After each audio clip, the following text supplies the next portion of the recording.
نضيء بنورنا الدنيا وننشر في الفضاء أملا ونعلي عزم همتنا فمن طلب العلا وصل. تشکر و امتنان پیش کرتے ہیں اس خدائے لم یزل ولا یزال کی بارگاہ میں جس نے آسمان کو نیل گوچھت اور زمین کو والارض فرشناها فنعم الماہدون کی بہترین مشاہدہ تفسیر بنایا، انسانوں کو بولنا اور پرندوں کو پر تولنا سکھایا، جس نے لوح و قلم، شمس و قمر، شجر و حجر کے ذریعے عرش و فرش کو زینت بخشی اور حضرت انسان کو ایک حقیر قطرے سے پیدا کر کے لقد خلقنا الانسان فی احسن تقویم کے سانچے میں ڈھال کر مخلوقات کا عکس جمیل اور اپنی قدرت کا مظہر عظیم بنایا۔ نمونے کے بنا ہر چیز کو کامل بناتا ہے، نمونے کے بنا ہر چیز کو کامل بناتا ہے، وہ ہر شہکار اپنا دید کے قابل بناتا ہے، ہلال نو سے کرتا ہے مزین آسماں پہلے، اسی کو رفتہ رفتہ پھر ماہ کامل بناتا ہے۔ غذاؤں میں بدلتا کون ہے شمسی توانائی، غذاؤں میں بدلتا کون ہے شمسی توانائی، بتاؤ کون کرنوں سے کلوروفل بناتا ہے، جہاں نمکین اور شیریں سمندر ساتھ بہتے ہیں وہاں وہ پانیوں میں بھی حد فاصل بناتا ہے۔ ارباز قلب کا رکھیے اسی سے رابطہ قائم کہ جس کا نور ہی دل کو حقیقی دل بناتا ہے، کہ جس کا نور ہی دل کو حقیقی دل بناتا ہے۔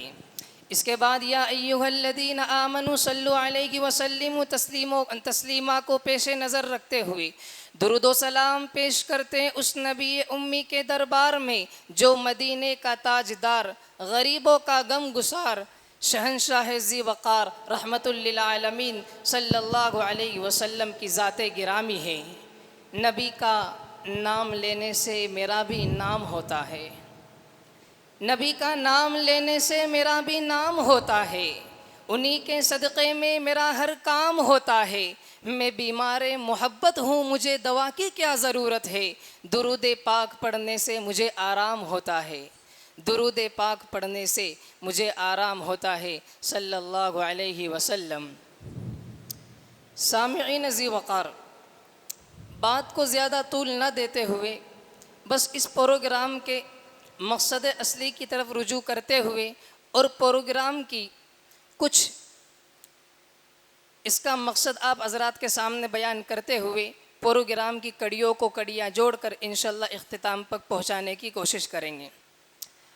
آج ہم سب مل کر اس خالق کون و مکان، مالک ارض و سما کا شکریہ ادا کرتے ہیں جس نے ہمیں بے شمار نعمتیں عطا فرمائی، اور انہی بے شمار نعمتوں میں سے ایک نعمت زبان اور بیان اور خطابت ہے، جس کی بنیاد پر آج ہماری یہ محفل سجی ہے، اور آج کی اس مجلس کا عنوان سیرت ابراہیم علیہ السلام ہے۔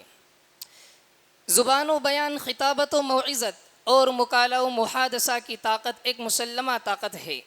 جس طرح تازہ دم نوجوان بے لوث مجاہد اپنی مجاہدانہ صلاحیتوں سے دور جدید کے آلات و اسباب سے لیس ہو کر باطل ایوان و طاغوتی محلات اور شیطانی مکین گاہوں پر شبخون مارتا ہے، ہر ممکن جدوجہد سے ان میں دراڑ پیدا کر کے ماحول کو امن و آشتی اور پرسکون فضا عطا کرتا ہے، اسی طرح باکمال خطیب، شعلہ بیاں مقرر، درد مند واعظ اپنی شعلہ نوائیوں سے، قلندرانہ اداؤں سے، سکندرانہ جاہ و جلال سے، مضمون کی باریکیوں سے، فکر کی نکتہ آرائیوں سے، ملکوتی تخیلات اور بلند جذبات سے، تقوی و طہارت کا، عفت و پاک دامنی کا، خلوص للہیت کا، صداقت و عدالت کا سور پھونکتا ہے۔ اسی لیے تو سرکار دو عالم صلی اللہ علیہ وسلم نے ارشاد فرمایا ان من البیان لسحرا، کہ بیان تو ایک جادو ہے، مسعور کن طاقت ہے، اور یوں کہیے کہ اسی انجمن اصلاح الکلام کے مبارک بطن سے میدان خطابت کے ایسے شہسوار پیدا ہوئے جنہوں نے اپنی زبانی و خطابی طاقت و قوت کے ذریعے وقت کے ظالم و جابروں کو گھٹنے ٹیکنے پر مجبور کر دیا، جنہوں نے وقت کے جہلا کی زندگی میں انقلاب برپا کر دیا۔ یہی وہ میدان خطابت ہے جس کے شہسوار ان من البیان لسحرا کے حقیقی مصداق بن کر کرامت کی رہنمائی و دسترگیری سے کرتے ہوئے نظر آئے۔ آج کی یہ محنت و مشقت کل تمام خطبہ اور تمام طلبہ کے لیے سکون بن جائے گی۔ اسی لیے تو کسی شاعر نے کیا خوب کہا ہے کہ آج جو تھکن ہے کل راحت بن جائے گی، آج جو تھکن ہے کل راحت بن جائے گی، یار یہ محنت ہی ہماری پہچان بن جائے گی، مدرسے کے یہ دن یاد آئیں گے ایک دن، یہی زندگی ہماری شان بن جائے گی، یہی زندگی ہماری شان بن جائے گی۔ قبل اس کے کہ پروگرام کا آغاز کریں، پروگرام کے لیے ایک صدر کا انتخاب ضروری ہے۔ آپ بخوبی جانتے ہیں کہ کسی بھی قبیلے، کسی بھی خطے یا کسی بھی کنٹری اور ملک کے لیے ایک حکمراں کی ضرورت ہوتی ہے جو اپنی حکمرانی میں پورے ملک کا نظام چلاتا ہے اور اس کی حکمرانی میں پورے ملک کا نظام چلتا ہے۔ لہٰذا ہم بھی اسی طرح اپنے اجلاس کی صدارت کے لیے ایک صدر کا انتخاب کرتے ہیں۔ تو آئیے ہم اپنے عظیم الشان جلسے کی صدارت ایک ایسی شخصیت کو سونپتے ہیں جو اسٹیج پر اور یہاں موجود تمام حاضرین میں سب سے اعلیٰ مرتبے والے ہیں۔ میری مراد محترم المقام قابل صد احترام حضرت مولانا حذیفہ غلام محمد وستانوی کی ذات گرامی ہے، حفظہ اللہ ورعاہ۔ معزز سامعین کرام، اب ہم پروگرام کا باقاعدہ آغاز کرتے ہیں اور ہم اپنی مجلس کی ابتدا اس عظیم الشان کتاب کے ذریعے کرتے ہیں جو تمام کتابوں میں اعلیٰ ہے، جس کا ایک ایک حرف سچا اور صادق ہے، نہ اس میں کوئی کمی آئی ہے اور نہ قیامت تک کوئی کمی آئے گی۔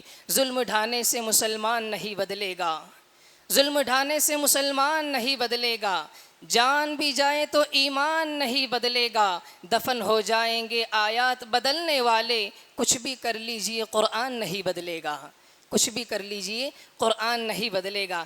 تو آئیے کلام اللہ کی تلاوت کے لیے ہم دعوت اسٹیج دیتے ہیں سیف اللہ کٹیہار کو اس شعر کے ساتھ کہ کچھ ضروری تو نہیں جان بچائے رکھنا، کچھ ضروری تو نہیں جان بچائے رکھنا، جان سے بڑھ کر ہے ایمان بچائے رکھنا، یاد رکھنی ہے ہمیں یہ اسلاف کی تاکید، عافیت چاہو تو قرآن بچائے رکھنا۔ اعوذ باللہ من الشیطان الرجیم، بسم اللہ الرحمن الرحیم۔ وَإِذِ ابْتَلَىٰ إِبْرَاهِيمَ رَبُّهُ بِكَلِمَاتٍ فَأَتَمَّهُنَّ قَالَ إِنِّي جَاعِلُكَ لِلنَّاسِ إِمَامًا قَالَ وَمِن ذُرِّيَّتِي قَالَ لَا يَنَالُ عَهْدِ الظَّالِمِينَ وَإِذْ جَعَلْنَا الْبَيْتَ مَثَابَةً لِلنَّاسِ وَأَمْنًا وَاتَّخِذُوا مِن مَّقَامِ إِبْرَاهِيمَ مُصَلًّى وَعَهِدْنَا إِلَىٰ إِبْرَاهِيمَ وَإِسْمَاعِيلَ أَن طَهِّرَا بَيْتِيَ لِلطَّائِفِينَ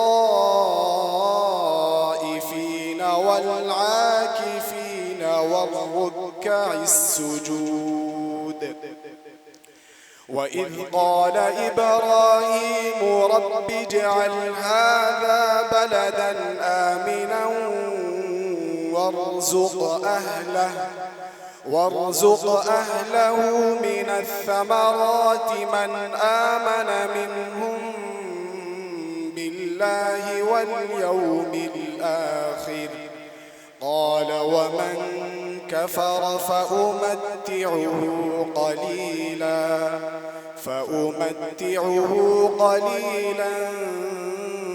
ثم أضطره إلى عذاب النار وبئس المصير وإذ يرفع إبراهيم القواعد من البيت وإسماعيل ربنا تقبل منا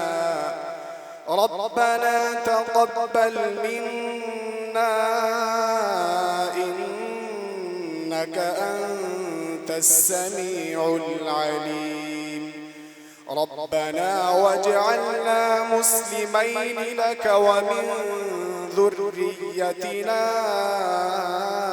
أمة مسلمة لك وأرنا مناسكنا وتب علينا إنك أنت التواب الرحيم ربنا وابعث فيهم رسولا منهم يتلو عليهم آياتك ويعلمهم الكتاب والحكمة ويزكيهم إنك أنت العزيز الحكيم صدق الله العظيم.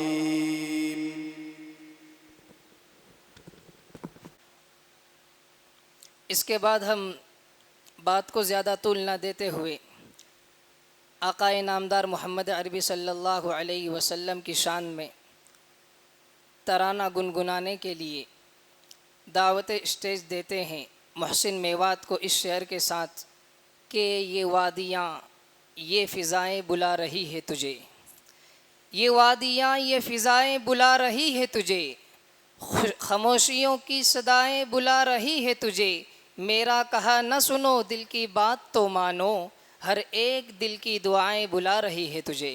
کعبے پہ پڑی جب پہلی نظر کیا چیز ہے دنیا بھول گیا، کیا چیز ہے دنیا بھول گیا، کعبے کی رونق کعبے کا منظر، اللہ اکبر اللہ اکبر، دیکھوں تو دیکھے جاؤں برابر، اللہ اکبر اللہ اکبر، پھر روح کو اذن رقص ملا، خوابی جنوب بیدار ہوا، خوابی جنوب بیدار ہوا، تلووں کا تقاضا یاد رہا،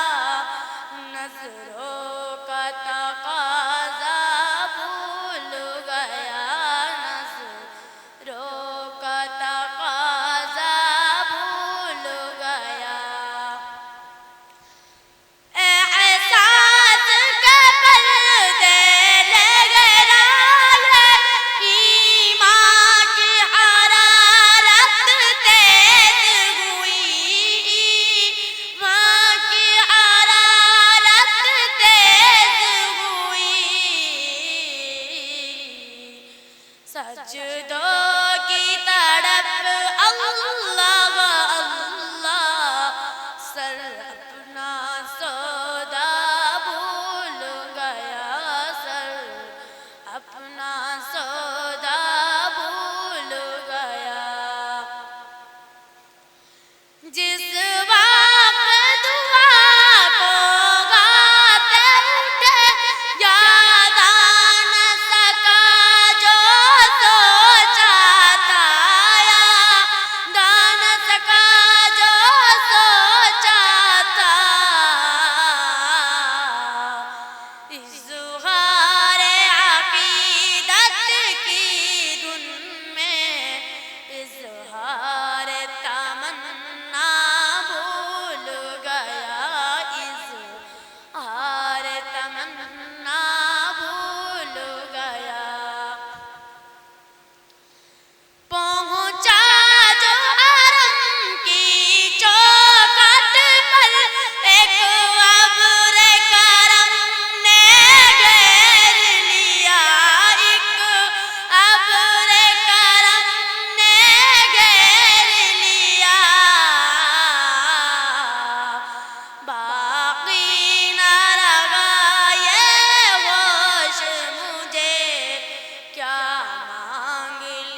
تماشا بھول گیا کعبے پہ پڑی جب پہلی نظر کیا چیز ہے دنیا بھول گیا کیا چیز ہے دنیا بھول گیا. اب اس کے بعد ہم پروگرام کو آگے بڑھاتے ہوئے ایک خطیب کو دعوت اسٹیج دیتے ہیں، جس سے میری مراد اعجاز کشمیر پنجم الف کے ساتھی وہ آئے اور حضرت ابراہیم علیہ السلام کی سیرت طیبہ پر روشنی ڈالیں.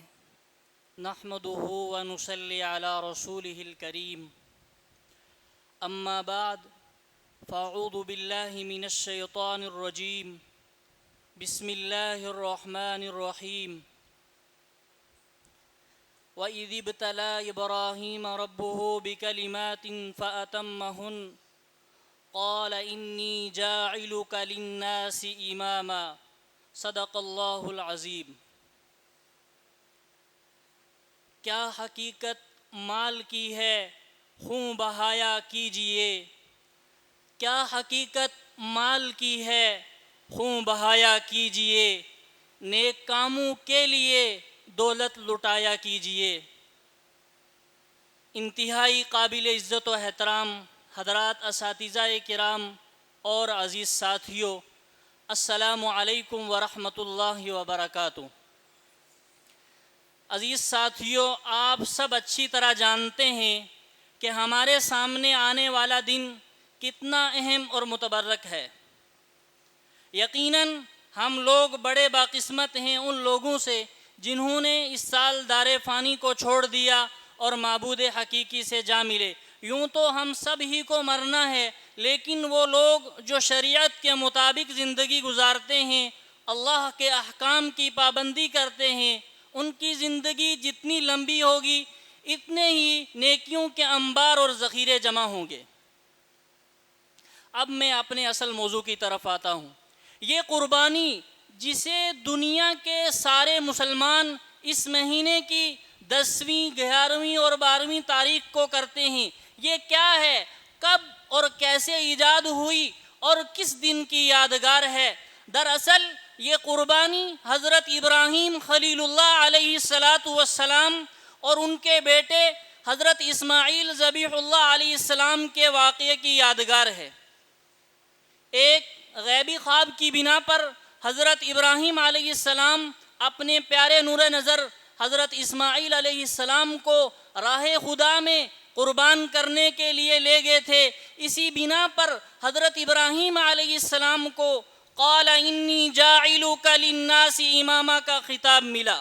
عزیز ساتھیوں، جب اللہ تعالی کسی کو بلند کرنا چاہتے ہیں تو پہلے آزمائش کی گھاٹیوں سے گزارتے ہیں.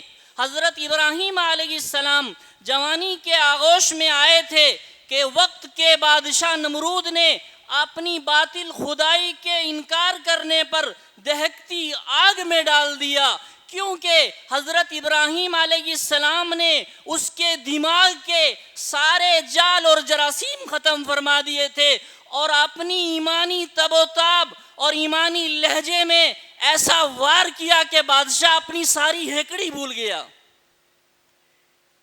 اس لیے بادشاہ نے حضرت ابراہیم علیہ السلام کو آگ میں ڈال دیا. لیکن حضرت ابراہیم علیہ السلام اس امتحان خداوندی میں کامیاب نکلے.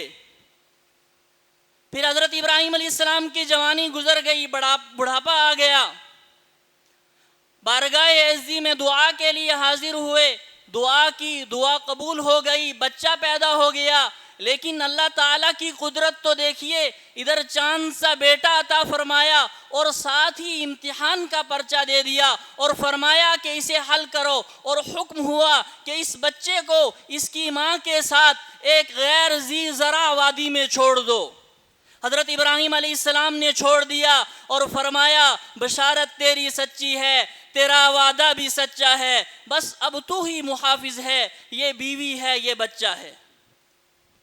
اور حفیظ جالندری نے اس منظر کا نقشہ اس طرح کھینچا ہے. وہ کہتے ہیں کہ یہاں صحرا ہی صحرا تھا، چٹانیں ہی چٹانیں تھی، جناب ہاجرہ اور بچہ صرف 2 ہی جانیں تھی، نہ دانا تھا نہ پانی تھا، بھروسہ تھا صرف رب ہی پر۔ پڑی جب دھوپ کی گرمی تو جان آنے لگی لب پر، کبھی اس سمت جاتی تھی کبھی اس سمت جاتی تھی، خیال آتا تھا بچے کا تو فوراً لوٹ آتی تھی۔ بہت ڈھونڈا نہ کچھ آثار پانی کے نظر آئے، جدھر اٹھتی نظر جھلسے ہوئے ٹیلے نظر آئے، سنی آواز ننھے کے بلکنے اور رونے کی، تڑپ اٹھی کہ ساعت آ گئی ہے جان کھونے کی۔ قریب آئیں تو پر کھولے ہوئے جبرائیل کو پایا، انگوٹھا چوستے سامنے اسماعیل کو پایا، جہاں پر ایڑیاں بچے نے رگڑی تھی، ہوا تھا چشم آب سرد و شیریں کا وہاں جاری۔ اللہ تعالیٰ نے محض اپنے فضل و کرم سے وہاں پر اپنی رحمتوں کے دروازے کھول دیے۔ الغرض حضرت ابراہیم علیہ السلام اس امتحان میں بھی کامیاب نکلے، لیکن اس کے بعد جو مرحلہ تھا وہ بڑا سنگین تھا، وہ ہے باپ کا اپنے بیٹے کے گلے پر چھری چلانا۔ یہ محض خون اور گوشت کی قربانی نہ تھی بلکہ روح اور دل کی قربانی تھی، یہ خدا کے سامنے پیش کر دینے کی نظر تھی، یہ تسکین و رضا اور صبر و شکر کا وہ امتحان تھا جس کو پورا کیے بغیر دنیا کی پیشوائی اور آخرت کی نیکی نہیں مل سکتی۔ یہ باپ کا اپنے بیٹے کے خون سے زمین کو رنگین کر دینا تھا، بلکہ خدا کے سامنے اپنے پورے جذبات و خواہشات اور تمناؤں کو مٹانا تھا، اور جانوروں کی ظاہری قربانی کا نقش ظاہری عکس جمیل اور اس کو رشد و حقیقت کا ذل مجاز بنانا تھا۔ حضرت ابراہیم علیہ السلام نے اس خواب کو بحسن و خوبی پورا کر دیا، حقیقت میں تبدیل کر دیا، اور ارشاد باری تعالیٰ ہوا یا ابراہیم قد صدقت الرؤیا انا کذالک نجزی المحسنین والے خطاب سے مالا مال ہوئے۔ میں اس شعر کے ساتھ اپنی تقریر کو ختم کرتا ہوں کہ منجدہار میں کشتی کو چلانا سیکھو، ظلمت میں دیے حق کے جلانا سیکھو، یوں تو کہنے کو سبھی کہتے ہیں اللہ اللہ، تم اللہ کے لیے سر کو کٹانا سیکھو۔ وآخر دعوانا ان الحمدللہ رب العالمین۔ ماشاءاللہ ہمارے ساتھی تقریر فرما رہے تھے اور حضرت ابراہیم علیہ السلام کی اس زندگی کا نقشہ سامنے رکھ رہے تھے جس زندگی میں مصیبت و پریشانی اور آرام و سکون دونوں تھے۔ اسی کو تو اللہ تبارک و تعالیٰ کی شان میں کہا ہے کہ جو دیتا ہے وہی دشواریوں کو کم بھی کرتا ہے، جو دیتا ہے وہی دشواریوں کو کم بھی کرتا ہے، وہ پتھر کی زمیں کو مخمل و ریشم بھی کرتا ہے، رلاتا ہے وہ جن آنکھوں کو اپنی یاد میں اکثر، انہی کے آنسوؤں کو دوستو نیلم بھی کرتا ہے۔ وہی دیتا ہے سورج کو جلانے کے ہنر سارے، تماست کو پھر سورج پہ وہ مدھم بھی کرتا ہے، انا کے سر کو دیتا ہے کبھی وہ تاج عزت کا، تکبر سے اٹھے جو سر اسے وہ خم بھی کرتا ہے۔ اور آخر میں کہا زمیں کو وہ پانی کا ایک قطرہ نہیں دیتا، زمیں کو وہ پانی کا ایک قطرہ نہیں دیتا، ارے اسی کی شان ہے جو ریت کو زمزم بھی کرتا ہے، اسی کی شان ہے جو ریت کو زمزم بھی کرتا ہے۔ معزز سامعین، چونکہ یہ ہمارا پروگرام تمام خارجی نشستات کا مشترکہ پروگرام ہے، اس وجہ سے عربی تقریر کے لیے ہم دعوت اسٹیج دیتے ہیں اشرف پورنیہ کو کہ وہ آئیں اور عربی تقریر پیش فرمائیں۔ الحمد لله رب العالمين، والصلاة والسلام على أشرف الأنبياء والمرسلين محمد بن عبد الله صلى الله عليه وسلم وعلى آله وصحابته الغر الميامين. فأعوذ بالله من الشيطان الرجيم. بسم الله الرحمن الرحيم. وأذن في الناس بالحج يأتوك رجالا وعلى كل ضامر يأتين من كل فج عميق. صدق الله العظيم.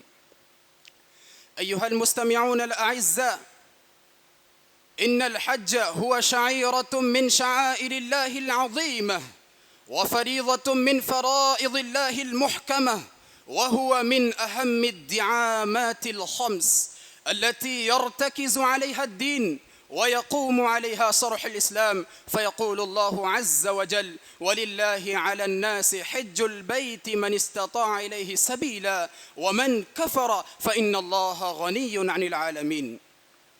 وعن عبد الله عمر رضي الله عنهما قال رسول الله صلى الله عليه وسلم: بني الإسلام على 5: شهادة أن لا إله إلا الله وأشهد أن محمد رسول الله، وإقام الصلاة، وإيتاء الزكاة، وصوم رمضان، وحج البيت من استطاع إليه سبيلا.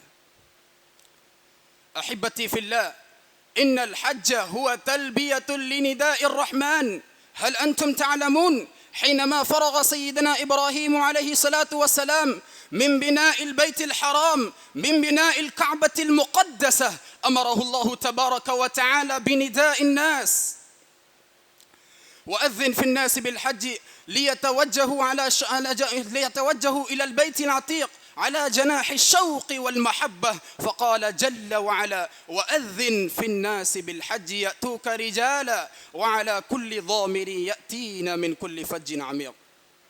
فنادى جميع البشرية من جبل أبي قبيس فقال: يا عباد الله، يا عباد الرحمن، حجوا البيت الحرام وحجوا البيت العتيق. فأسمع الله نداءه جميع الذرات والكائنات وجميع الأرواح والقلوب في أصلاب الآباء وفي أرحام الأمهات. فها أنتم تنظرون في هذا الشهر الكريم في كل سنة وعام إلى حجاج بيت الله وضيوف الرحمن، ويشدون الرحال إلى بيت الله الحرام ويلبون: لبيك اللهم لبيك لا شريك لك لبيك، إن الحمد والنعمة لك والملك لا شريك له. فليس ذلك إلا جزاء لنداء إمام الموحدين جد الأنبياء سيدنا إبراهيم عليه الصلاة والسلام.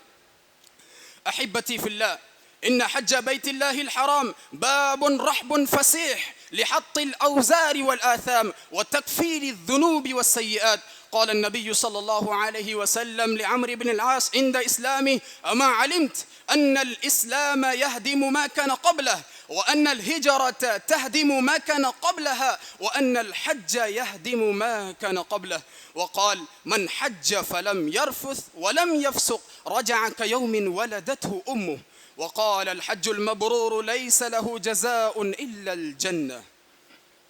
أحبتي في الله، ينبغي للحاج ألا يكون حجه رياء ولا سمعة ولا مباهة ومفاخرة ولا نزهة وتفرجا، بل يكون مقصوده من هذا العمل الجليل طلب رضوان الله وتكفير السيئات، وأن يكون الذكر مصحوبا به. فيقول النبي صلى الله عليه وسلم: إنما جعل الطواف بالبيت والسعي بين الصفا والمروة ورمي الجمار لإقامة ذكر الله.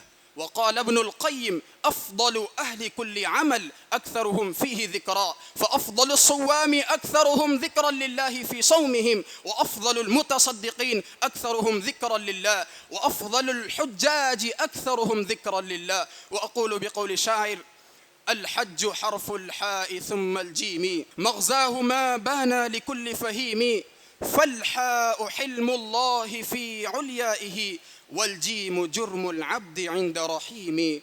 أكتفي بهذا القدر، والسلام عليكم ورحمة الله وبركاته.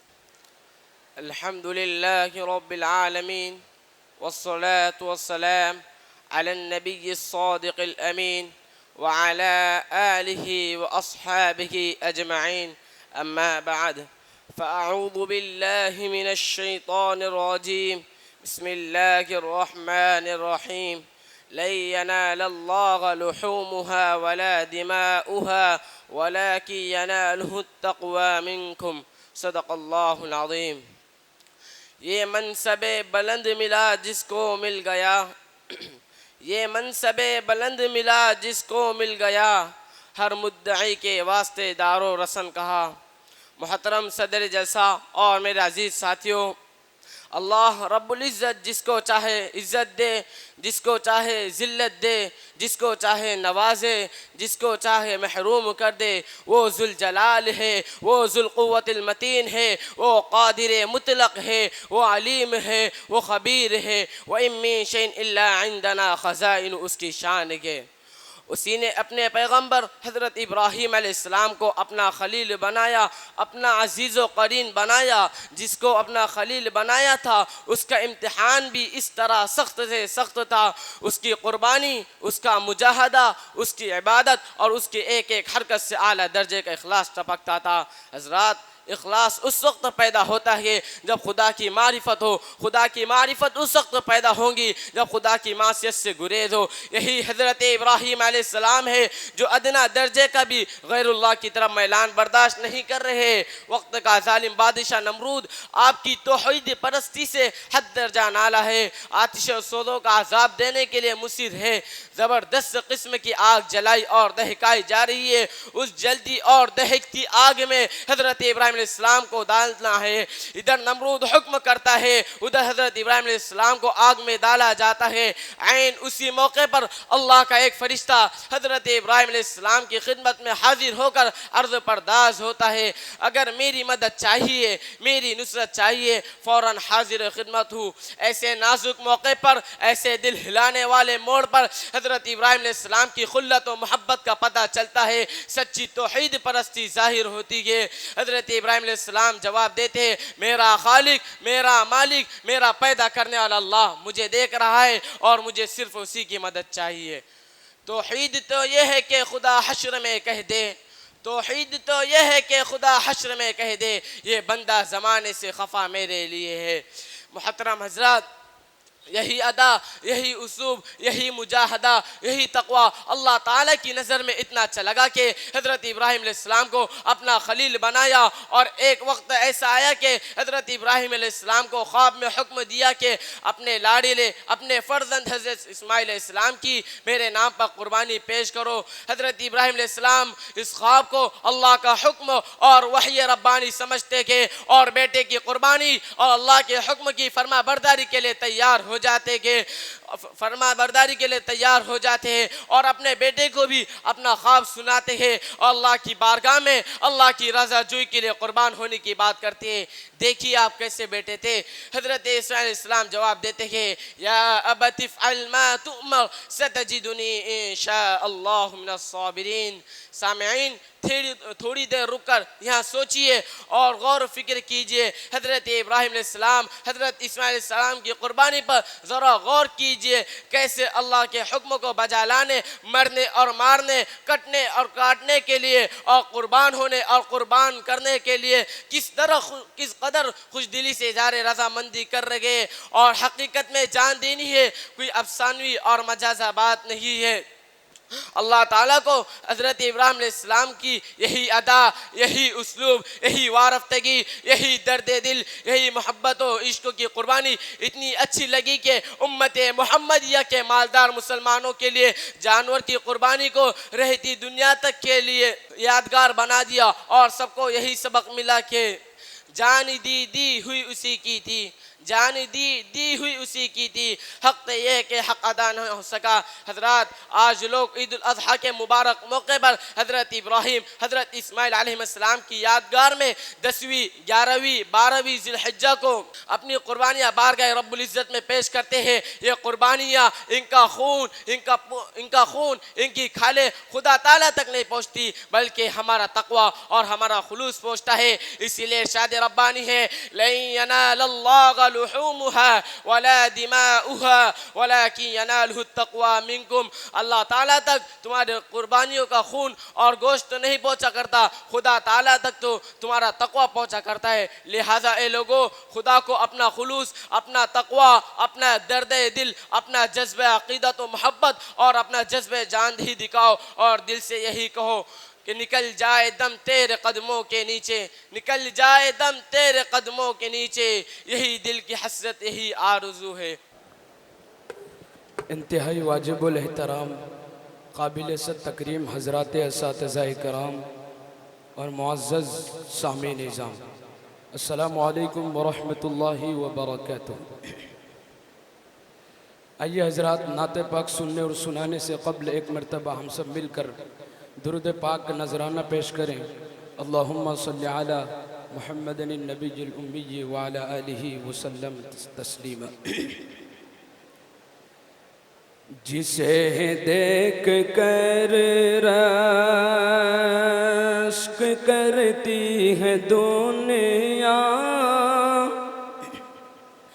جسے دیکھ کر رشک کرتی ہے دنیا، وہ ہے شہر طیبہ قسم سے جسے دیکھ کر رشک کرتی ہے دنیا، وہ ہے شہر طیبہ قسم سے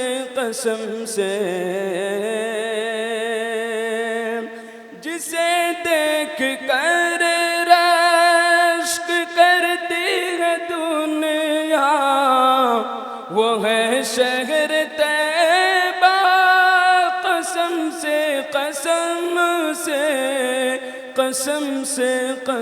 سے عرب کی زمین پر بہت خوبصورت ہے آقا کا روضہ، قسم سے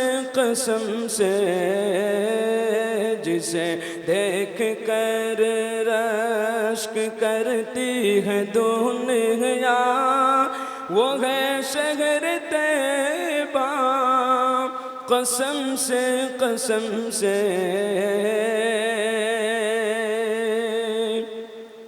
وہ نور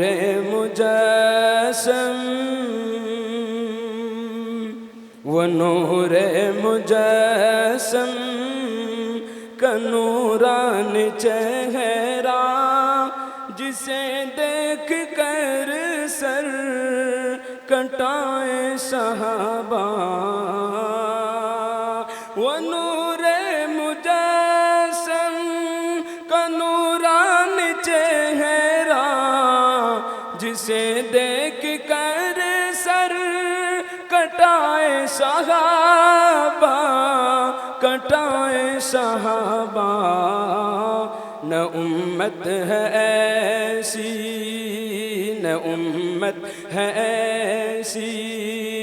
نہ ایسا نبی ہے محمد کے جیسا، قسم سے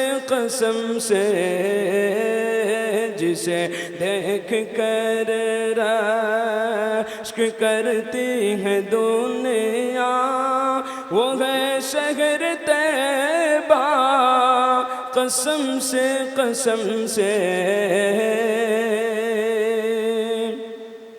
بحسن نظر مطلب نے یہ دیکھا، بحسن نظر مطلب نے یہ دیکھا کہ تعظیم آقا میں کعبہ جھکا ہے،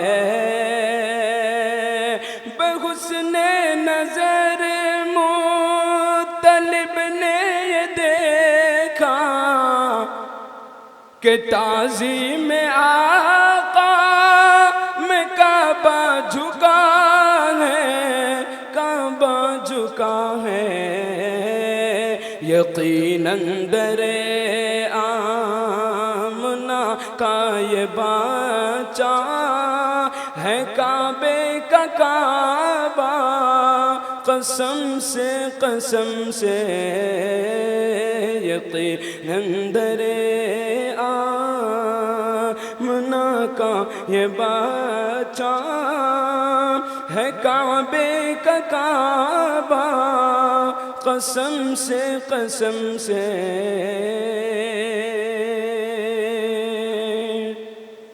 شعبہ انگریزی کے فضلاء آئے اور مکالمہ پیش کریں۔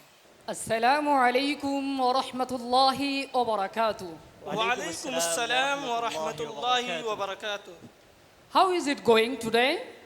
Everything is going well, alhamdulillah. Alhamdulillah. What's your names? My name is Inayatullah. And I am Mutiul Haq. Thank you very much. Where do you study? We study at Jamia Islamia Ishat Ulum Akal Kuwa in Dawa English course. Thank you very much. I have some questions about Eid al-Adha. Would you please respond to my question? Yes, why not? Thank you, brother. My first question is, what is Eid al-Adha? Would you please tell me something about this Eid? Eid al-Adha is the festival of sacrifice. It reminds us of Prophet Ibrahim alayhi salatu wasalam, who was ready to sacrifice his son Ismail alayhi salatu wasalam on Allah's command. But Allah replaced him with a ram. We do Qurbani to follow his example and show our obedience to Allah. Is Eid al-Adha celebrated? And what is the name of Eid al-Adha? Eid al-Adha is celebrated on the 10th of Dhul-Hijjah, the last month of the Islamic calendar. How is Eid al-Adha celebrated? In India, it is also called Bakraid. It is called Qurbani because Muslims sacrifice animals to Prophet Ibrahim, obedience and Allah. Is the meat of a sacrificed animal distributed to poor and needy families or stored in refrigerator for the family? Muslims begin with Eid Salah, then meet family and friends. They offer Qurbani, cook food, and share the meat with others. What is the significance of Eid al-Adha? The meat is divided into 3 portions. 1/3 for poor and needy family, 1/3 for relatives and friends, and 1/3 for families' own home. What is the significance of Eid al-Adha? It teaches us to obey Allah, help others, and sacrifice our desires for His sake. It also built unity and care among Muslims. To whom is the sacrifice dedicated and what is the purpose behind it? The sacrifice is dedicated of Allah. Yes. It's performed to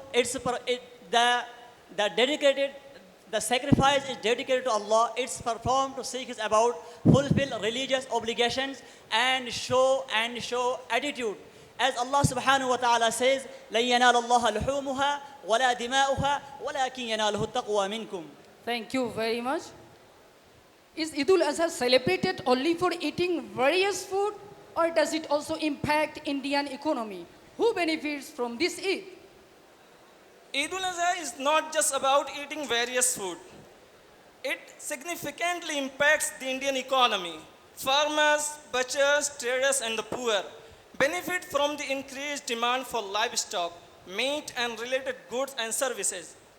Thank you very much, brother. My last question is, many people say and think that on Eid al-Adha, Muslims kill innocent animals. Answer briefly this question. We sacrifice by Allah's command. Just like Prophet Ibrahim alayhi salatu wasalam, it's an act of worship, not cruelty. The meat benefits the poor. Even plants are alive, yet we eat them. So we must understand the broader wisdom behind Qurbani. Thank you very much. I appreciate your time and the valuable insight you have shared that on Eid al-Adha. Thank you for enhancing my understanding of this important tradition. It's been a pleasure discussing Eid al-Adha with you. If you have any further inquiries or need clarification on anything else, don't hesitate to reach out. Glad to meet you. Jazakumullah khair. Wassalamu alaikum wa rahmatullahi. Assalamu alaikum. Wa alaikum assalam wa rahmatullah.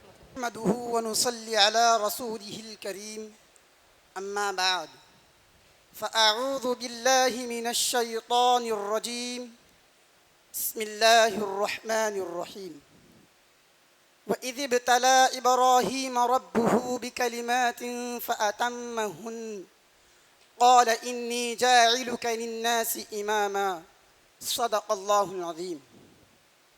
محترم صدر محفل، معزز سامعین اکرام، اساتذہ اکرام اور میرے عزیز ہم مکتب ہم سفر ساتھیوں،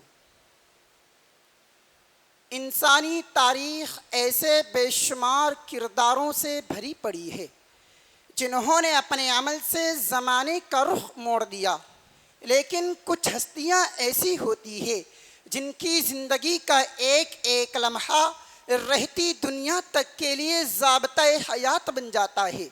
آج ہم ایسی ہی دو عظیم ہستیوں خلیل اللہ حضرت ابراہیم علیہ السلام اور سیدہ ہاجرہ رضی اللہ عنہا کی سیرت کے درخشاں پہلوؤں پر گفتگو کریں گے۔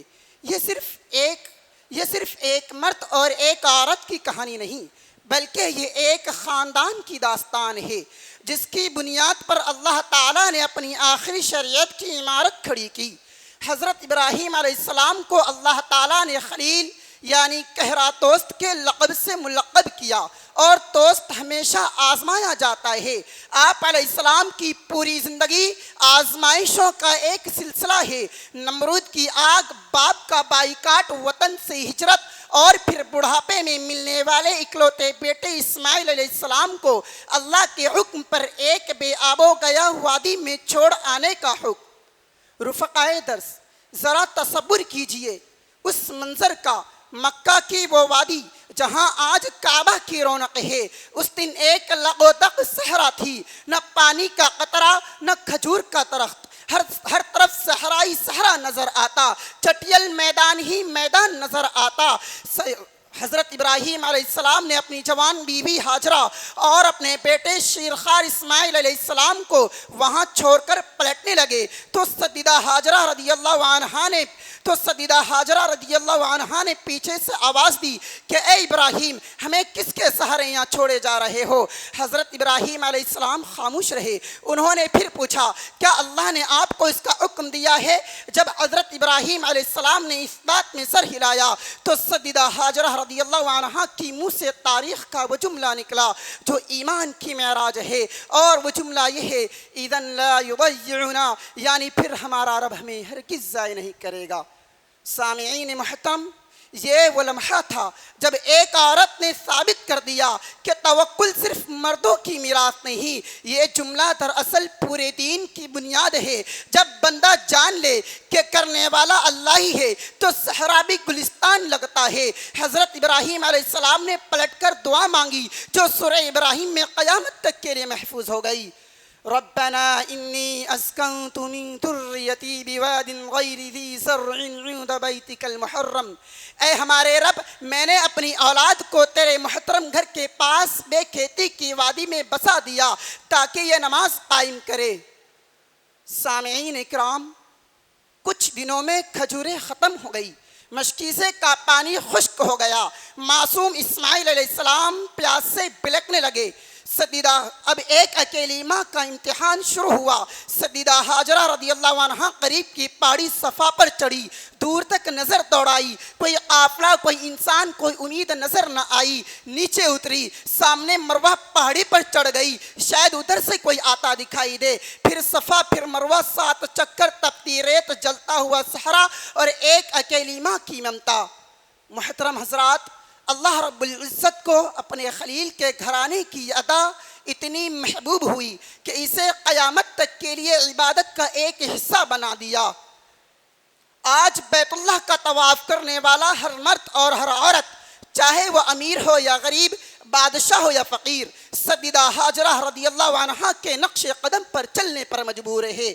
اسے سعی کہتے ہیں، گویا کہ اللہ نے اعلان کر دیا کہ میری بندگی صرف سجدے کا نام نہیں، میرے لیے دوڑنا بھی عبادت ہے، کوشش کرنا بھی دین ہے۔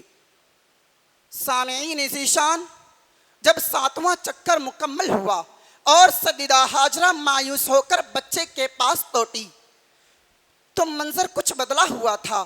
جہاں معصوم اسماعیل علیہ السلام ایڑیاں رگڑ رہے تھے، وہاں سے پانی کا ایک چشمہ بل پڑا تھا۔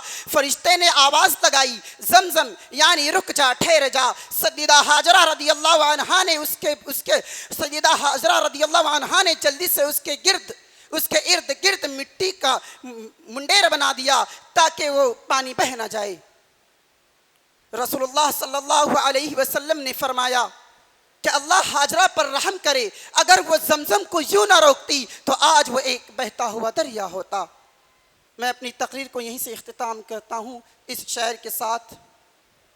آج شبنم نے مقدر کو ستارہ کر دیا، آج شبنم نے مقدر کو ستارہ کر دیا، بند پلکوں سے مدینہ کا نظارہ کر لیا۔ لوگ کہتے ہیں گلا تیرا بلالی ہو گیا، لوگ کہتے ہیں کہ گلا تیرا بلالی ہو گیا، جب سے تو نے آب زمزم سے غرارہ کر لیا۔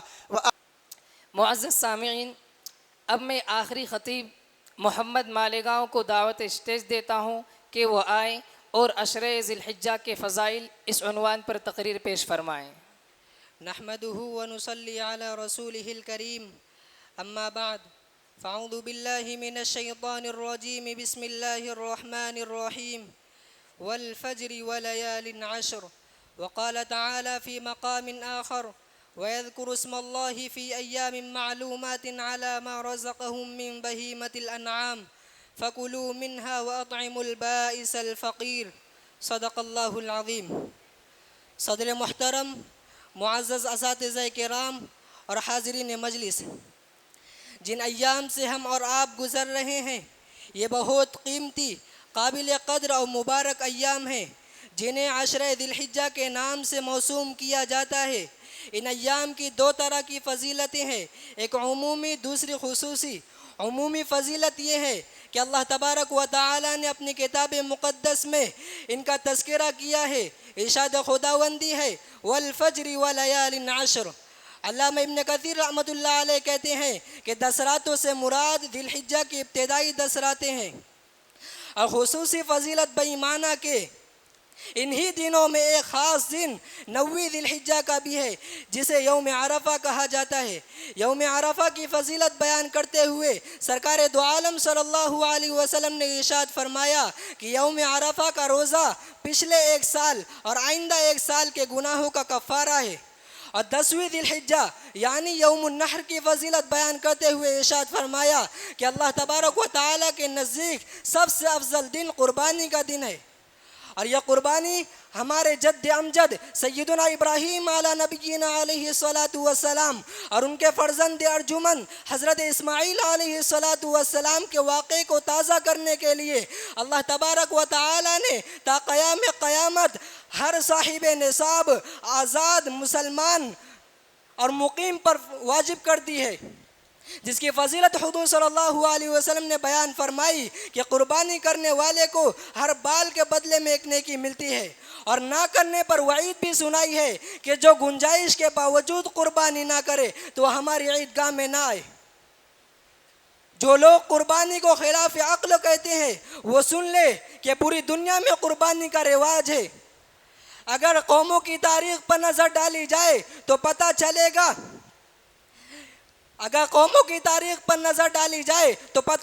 گا کہ ادنا سے ادنا چیز اعلیٰ چیز پر قربان ہوتی ہے۔ اگر انگلی پر زہریلا سانپ کاٹ لے تو اسے نکال دیا جاتا ہے تاکہ کل جسم زہریلے اثر سے متاثر نہ ہو، تو گویا انگلی پورے جسم کے لیے قربان کی گئی۔ عزیز دوستوں، اسلام نے جہاں انسانوں کو اپنے کرم سے سرفراز فرمایا، وہیں بے زبان جانوروں کو بھی اپنی رحمت بے قرار سے مالا مال فرمایا۔ اسلام سے پہلے عربوں کا گزر بسر کا ذریعہ صرف یہی جانور تھے، وہ ان سے ہر قسم کے منافع حاصل کرتے تھے، لیکن جانوروں کے ساتھ ان کا سلوک بڑا بے رحمانہ تھا۔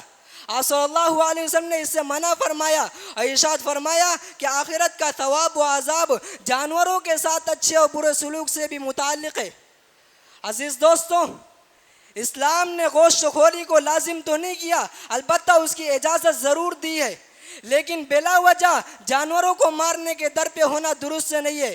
اسی لیے جس چیز کی انسانوں کو ضرورت نہیں ہے اس کو مارنے سے آپ صلی اللہ علیہ وسلم نے سختی سے منع فرمایا۔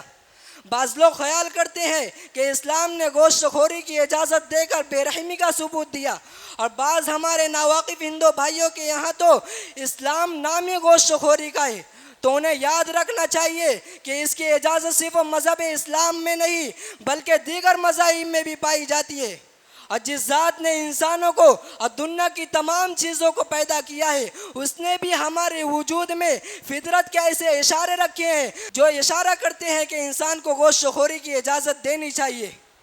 جیسے کہ بعض جاندار وہ ہیں جن کے دانت ایسے ہوتے ہیں جو نباتات کو چبانے کے کام آتے ہیں، جیسے گائے، بیل، اور بعض جانور وہ ہیں جن کے سارے دانت نوکدار ہیں جس سے گوشت کھایا جا سکتا ہے، جیسے شیر، کتا۔ لیکن انسان کی خصوصیت یہ ہے کہ اللہ تعالیٰ نے اس کے اندر دونوں صفات کے دونوں طرح کے دانت رکھے ہیں۔ اس میں یقیناً قدرت کا اشارہ کہ انسان کو لحمی اور غیر لحمی دونوں طرح کی غذا استعمال کرنی چاہیے۔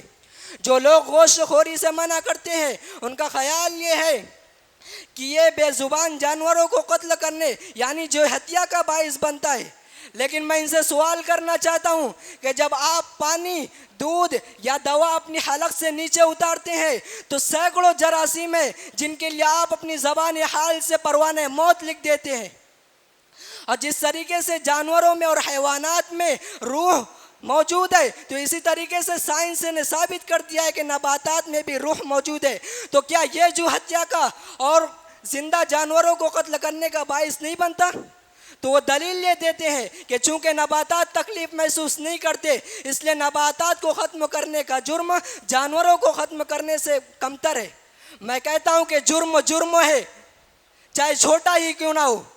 فرض کرے کہ آپ کے 2 بیٹے ہوں، ان میں سے ایک معذور ہو، معذور کو اگر کوئی قتل کر دے تو کیا آپ یہ کہو گے کہ اس کے قاتل کو کم سزا دی جائے اس لیے کہ اس نے معذور کو قتل کیا ہے؟ نہیں، بلکہ آپ تو یہ فیصلہ کرو گے کہ اس کو زیادہ سزا دی جائے کہ اس لیے کہ اس نے ایک معصوم کی جان لی ہے. اسی طریقے سے اللہ تعالیٰ کا نظام بھی ایسا ہی ہے. آخر میں اللہ تعالیٰ سے دعا ہے کہ اللہ تعالیٰ ہمیں ان ایام میں قبولیت کے ساتھ اعمال کرنے کی توفیق عطا فرمائے اور ان ایام کی برکتوں اور رحمتوں سے مالا مال فرمائے. آمین. وآخر دعوانا الحمدللہ. تو آئیے طلحہ MP مع رفقا ہم دعوت اسٹیج دیتے ہیں کہ وہ آئیں اور قربانی عقل و نقل کی روشنی میں اس عنوان پر مکالمہ پیش کریں. السلام ورحمۃ اللہ وبرکاتہ. مزاج تو بخیر ہے بھائی؟ الحمدللہ. کہاں تشریف لے گئے تھے؟ آج ہم بازار گئے تھے. بازار کیسے جانا ہوا؟ ارے بھائی بقرعید آ رہی ہے نا، تو بکرا وغیرہ کی فکر کرنی ہے، اسی لیے سوچا کہ بازار جا کر بکرا وغیرہ خرید لوں. آپ لوگ بھی تو قربانی کرتے ہوں گے تو آپ کہاں سے جانور خریدتے ہیں؟ ہمارا تو یہ ارادہ ہے کہ بجائے جانور کی قربانی کرنے کے اتنے پیسے غربا پر خرچ کر دیا کروں. گوشت کے مقابلے میں پیسوں سے زیادہ ان کی ضروریات پوری ہوں گی، لہٰذا ہم جانور کی قربانی کرنے کے بجائے ان غربا پر پیسے خرچ کر دیا کریں. گوشت کو تو وہ 1-2 دن میں کھا پی کر برابر کر دیتے ہیں. ارے نہیں عزیز بھائی، یہ آپ کیا کہہ رہے ہو؟ اس طرح تو آپ کی قربانی ادا نہیں ہوں گی. اس طرح تو آپ کی قربانی ادا نہیں ہوں گی. اس طرح تو آپ کی قربانی بالکل ادا نہیں ہوں گی. قربانی کا مقصد غریبوں کا فائدہ ہے. یہاں پر میں آپ کو ایک بات بتاتا چلوں کہ قربانی کا مقصد انفاق مال نہیں بلکہ انفاق جان ہے. ہم جاننا چاہتے ہیں کہ اس میں انفاق جان ہی کیوں ضروری ہے اور اس کا پس منظر کیا ہے؟ جناب، در حقیقت یہ قربانی ایک عظیم الشان قربانی کی یادگار اور عظیم المرتبت نبی علیہ السلام کی سنت کے طور پر ادا کی جاتی ہے، جس کی تفصیل یہ ہے کہ اللہ تعالیٰ کے ایک محبوب پیغمبر کے یہاں بڑی تمناؤں کے بعد میں ایک بچہ پیدا ہوا اور وہ ان کا ایک لوتا بیٹا تھا. حق تعالیٰ نے چاہا کہ یہ بندہ ہماری محبت کا بلا شرکت غیر مدعی ہے، لاؤ ہم اس کا امتحان لیں. چنانچہ بطور امتحان اس سے اس بیٹے کو راہ خدا میں قربان کرنے کا مطالبہ کیا. نبی علیہ السلام نے اس مطالبے پر لبیک کہا اور بیٹے کو قربانی کے لیے لٹا کر چھری پھیرنی شروع کی، مگر چھری بیٹے پر نہیں چل رہی تھی بلکہ اس محبت پر چل رہی تھی جس کے خدا کے ساتھ شریک ہونے کا شبہ تھا. مگر یہ واقعہ تو حضرت ابراہیم علیہ السلام کے زمانے کا ہے، پھر یہ قربانی ہماری شریعت میں کیسے واجب ہو گئی؟ سنو، اصل میں ملت ابراہیمی کی تکمیل اسلام ہے. در حقیقت ملت ابراہیمی کی تکمیل ملت اسلام سے ختم ہوتی ہے. اور آپ کو معلوم ہونا چاہیے کہ جیسے حضور صلی اللہ علیہ وسلم نے فرمایا سنت ابیکم ابراہیم، اور خود حضور صلی اللہ علیہ وسلم بھی اس عبادت کو ہر سال کرتے رہے. اب اس سے یہ بات معلوم ہو گئی کہ یہ جو عبادت ہے یہ سنت ابراہیمی بھی ہے اور سنت محمدی بھی ہے. مگر بھائی میرا ایک سوال ہے، بعض لوگ کہتے ہیں کہ ایک ایسی عبادت ہے کہ ایک جاندار کی جان ضائع کی جاوے تب جا کر کہ اللہ رب العزت خوش ہوں. کیا اس میں غیروں کی طرح دیوی دیوتاؤں کے نام پر جانوروں کی بلی چڑھانے اور دیوی دیوتاؤں کو خوش کرنے کی مشابہت نہیں ہے؟ طلحہ بھائی دیکھو، اسلام سے پہلے لوگ مختلف طرز کی عبادت کرتے تھے. جیسے کہ آپ نے سنا ہوگا کہ لوگ جانور کی قربانی بتوں کے لیے کرتے تھے، لیکن اسلام نے اس قربانی کو اللہ تعالیٰ کے ساتھ خاص کر دیا. اسلام نے اس طرز کو تو باقی رکھا لیکن اس کو اللہ تعالیٰ کے ساتھ خاص کر دیا. اس سے معلوم ہو گیا کہ اسلام جامع اقسام عبادت ہے، اور عبادت چاہے انفاق مال ہو یا انفاق جان ہو وہ تو صرف خدا تعالیٰ کے لیے ہوں گی. مگر بھائی بندوں سے اس قسم کی عبادت کا مطالبہ کرنا کہ اللہ کی صفت رحمت کے خلاف نہیں ہے؟ نہیں، یہ خلاف رحمت نہیں ہے. جانور کی پیدائش کی غرض ہی انسانوں کی خدمت اور ان کے کام آنا ہے، لہٰذا ان کے ساتھ رحمت ہی ہے کہ ان کو زیادہ سے زیادہ انسانوں کی خدمت کا موقع دیا جائے. اور اس کے علاوہ آقا اور مالک کبھی اپنے بندے کی وفاداری دیکھنے کے لیے اس کو اپنی قیمتی چیز کو توڑنے کا امر دیتا ہے. اب وہاں اگر بندہ آقا کے امر کے مقابلے میں چیز کی قدر میں لگا تو وہ وہاں امتحان میں فیل ہو جاوے گا. آپ تمام حضرات کا بہت بہت شکریہ. آپ کی وجہ سے ہمیں بہت سی معلومات حاصل ہوئی. جزاکم اللہ تعالی احسن الجزاء. السلام علیکم ورحمۃ اللہ وبرکاتہ. ماشاءاللہ، یہ تھے ہمارے شعبہ عالمیت کے مختلف درجات کے طلباء جو قربانی عقل و نقل کی روشنی میں اسے مکالمے کی شکل میں پیش کر رہے تھے.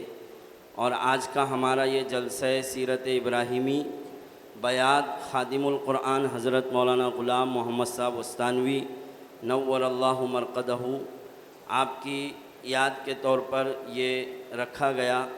ہر سال سیرت ابراہیمی کا اجلاس ہوتا ہے اور ہر سال حضرت رئیس جامعہ خادم القرآن رحمۃ اللہ علیہ بڑے اہتمام سے سیرت ابراہیمی کے اجلاس میں تشریف لاتے.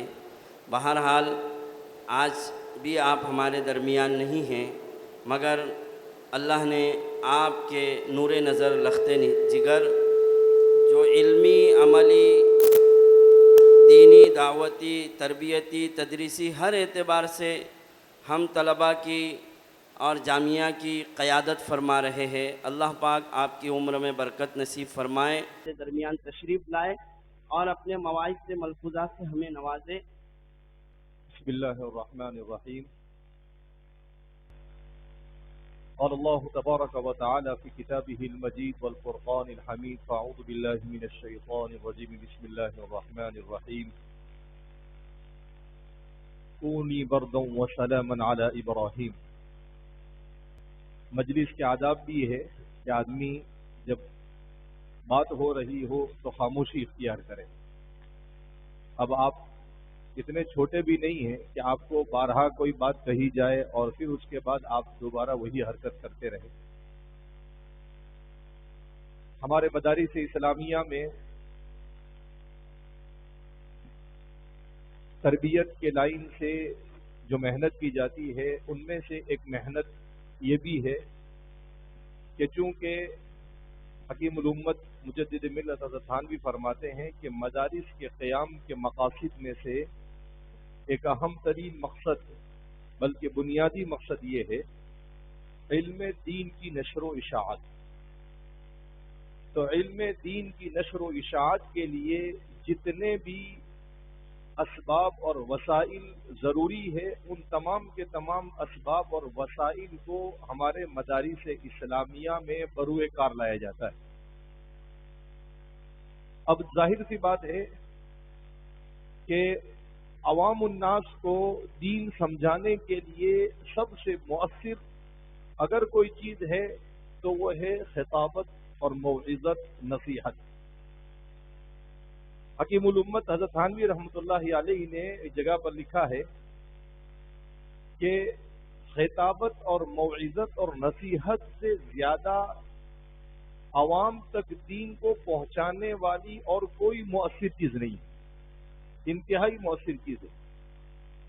اس لیے ہمارے مدارس میں اردو زبان میں، علاقائی زبان میں، مختلف زبانوں میں طلباء کو تقریر اور خطابت کا ملکہ پیدا کرنے کے لیے ان کو پلیٹ فارم فراہم کیا جاتا ہے اور اس کا نظام بنایا جاتا ہے. اس لیے کہ خطابت اور تقریر یہ ضروری ہے، اور آدمی اگر اس کی پریکٹس نہیں کرتا ہے تو پھر آدمی تقریر نہیں کر سکتا ہے. بعض مرتبہ بعض لوگ بڑے ذی استعداد ہوتے ہیں، مگر ان کو تقریر کے لیے کہو تو وہ تقریر نہیں کر سکتے. کیوں؟ اس لیے کہ ان کو اس کی پریکٹس نہیں ہوتی ہے، اس کی تمرین نہیں ہوتی ہے، اس کی مشق نہیں ہوتی ہے. تو اسی مشق کے لیے انجمن اصلاح الکلام کا نظام جاری کیا گیا، النادی العربی کا نظام جاری کیا گیا ہے، تاکہ آپ اس پلیٹ فارم سے اپنا یہ خوف اور ڈر ختم کریں. اسی انجمن اسلام کے پلیٹ فارم سے جو پروگرام کیے جاتے ہیں، ان پروگراموں میں ہر مہینے کی مناسبت سے یا ہر موسم کی مناسبت سے مختلف پروگرام ایک تو آپ انجمن میں کرتے ہیں تو اپنے ساتھیوں کے سامنے 20 25 15 لوگ بیٹھے ہوئے ان کے سامنے، مگر آپ کو بڑے مجمع میں بھی بات کرنے کا سلیقہ آنا چاہیے. تو اس کے لیے رمضان المبارک کے بعد اور بقرعید سے پہلے سیرت ابراہیم کا پروگرام رکھا جاتا ہے، اس لیے کہ حضرت ابراہیم علیہ السلام کی بہت ساری یادگار وہ شہر ذی الحجہ سے متعلق ہے. حضرت ابراہیم علیہ السلام کی سب سے بڑی خصوصیت کیا ہے؟ حضرت ابراہیم علیہ السلام کی سب سے بڑی خصوصیت کیا ہے؟ حضرت ابراہیم علیہ السلام کی سب سے بڑی خصوصیت تھی ہر قسم کی آزمائش کے مقابلے میں اللہ کے سامنے رضا و تسلیم خم کرنا. کیسی بھی آزمائش آئی، آپ کو اپنے والد کے ساتھ مباحثہ کرنا پڑا اور ان کے والد نے ان سے کہا، دھمکی دی. آپ نے جو طلبہ یقول پڑھتے ہیں انہوں نے قصص النبیین کے حوالے سے پڑھا ہوگا. اس کا سب سے پہلا سبق ہی کیا ہے؟ من کسر الاصنام، بتوں کو کس نے توڑا. پھر اس کے بعد ہے بائع الاصنام، بتوں کو بیچنے والا.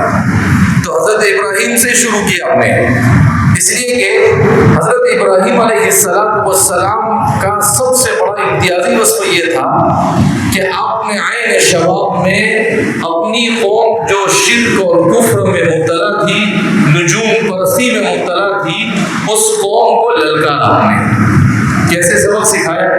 پہلے تو انڈیویجول یعنی انفرادی طور پر آپ اپنے والد کو اور دوسرے لوگوں کو دعوت دیتے رہے، مگر ان کو کچھ سمجھ میں نہیں آیا.